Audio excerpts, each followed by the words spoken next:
হিমন্ত বিশ্ব শৰ্মা ডাঙৰীয়া প্ৰিয় হয়। মোকতো লাগে বিজেপি চৰকাৰ লাগে, হিমন্ত বিশ্ব শৰ্মাকে লাগে মোক। আমি আগৰ পৰা বিজেপি আহিছো, এতিয়াও বিজেপি। গৌৰৱ গগৈক আপুনি কিমান নম্বৰ দিব 10ৰ ভিতৰত? 10ৰ ভিতৰত গৌৰৱ গগৈক মই 9 নম্বৰ দিম। হিমন্ত বিশ্ব শৰ্মাক 10 আৰু গৌৰৱ গগৈক 5 মান। সমাগত বিধানসভা নিৰ্বাচনৰ বাবে বৰ্তমান সময়ত প্ৰতিটো ৰাজনৈতিক দল আৰু প্ৰাৰ্থীৰ মাজত কুচকাৱাজ আৰম্ভণি হৈছে। বৰ্তমান সময়ত মই উপস্থিত আছো গুৱাহাটী মহানগৰীত। গুৱাহাটী মহানগৰীৰ ৰাইজে এইবাৰ কাক বিচাৰে? বৰ্তমান সময়ত শাসনত থকা হিমন্ত বিশ্ব শৰ্মা চৰকাৰ নে বিৰোধীৰ চৰকাৰ, কংগ্ৰেছ বা ৰাজ্য দলৰ চৰকাৰক বিচাৰে? সেই সন্দৰ্ভত মত ল'বলৈ গুৱাহাটী মহানগৰীৰ সাধাৰণ জনতাৰ ভাষ্য ল'বলৈ আমি যাম আৰু আপোনালোকে চাই থাকক এক বিশেষ প্ৰতিবেদন। নিৰ্বাচন আহিছে, নিশ্চয় খবৰ ৰাখিছে। নিৰ্বাচনত বিজেপি চৰকাৰ বিচাৰিব পুনৰ নে আকৌ এবাৰ বিৰোধী চৰকাৰ? পূৰ্বতে যিহেতু বিৰোধী চৰকাৰ আছিলে কংগ্ৰেছ চৰকাৰক বিচাৰিব? মোকতো লাগে বিজেপি চৰকাৰ লাগে, হিমন্ত বিশ্ব শৰ্মাকে লাগে মোক মুখ্যমন্ত্ৰী। কিয় লাগে? নাই, মই তেওঁক বহুত কথাত ভাল পাওঁ তেনে। বৰ্তমান সময়ত বিৰোধীৰ ভূমিকা দেখা নাই নেকি আপুনি? দেখিছোঁ, দেখিলেও আৰু কি কৰিব আৰু, উপায়তো নাই। আমাৰ ঘৰত যিখিনি আমাৰ দুখীয়া কৰিবৰ কাৰণে যিখিনি সুবিধা দি আছে সেইখিনিৰ কাৰণে ভাল লাগিছে। বিশেষকৈ মই বেলেগ একো নকওঁ, আমাৰ ল'ৰা ছোৱালীৰ যিখিনি চাকৰিৰ ক্ষেত্ৰত আজিকালি কোনো উৎকোচ নোহোৱাকৈ পাই আছে, মই সেইখিনি সেইটো কাৰণে ভাল লাগিছে।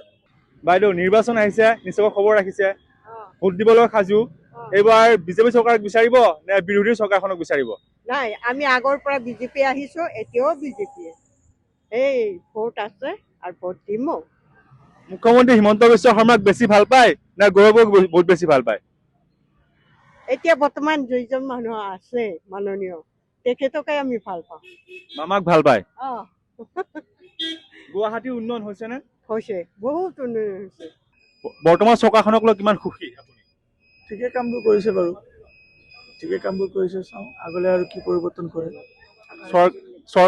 বিজেপি চৰকাৰ বিচাৰে পুনৰ?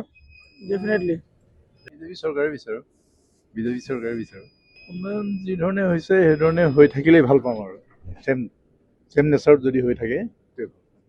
গৌৰৱ গগৈক আপুনি কিমান নম্বৰ দিব 10ৰ ভিতৰত? আৰু অখিল গগৈক 10ৰ ভিতৰত কিমান নম্বৰ দিব? 10ৰ ভিতৰত গৌৰৱ গগৈক মই 9 নম্বৰ দিম।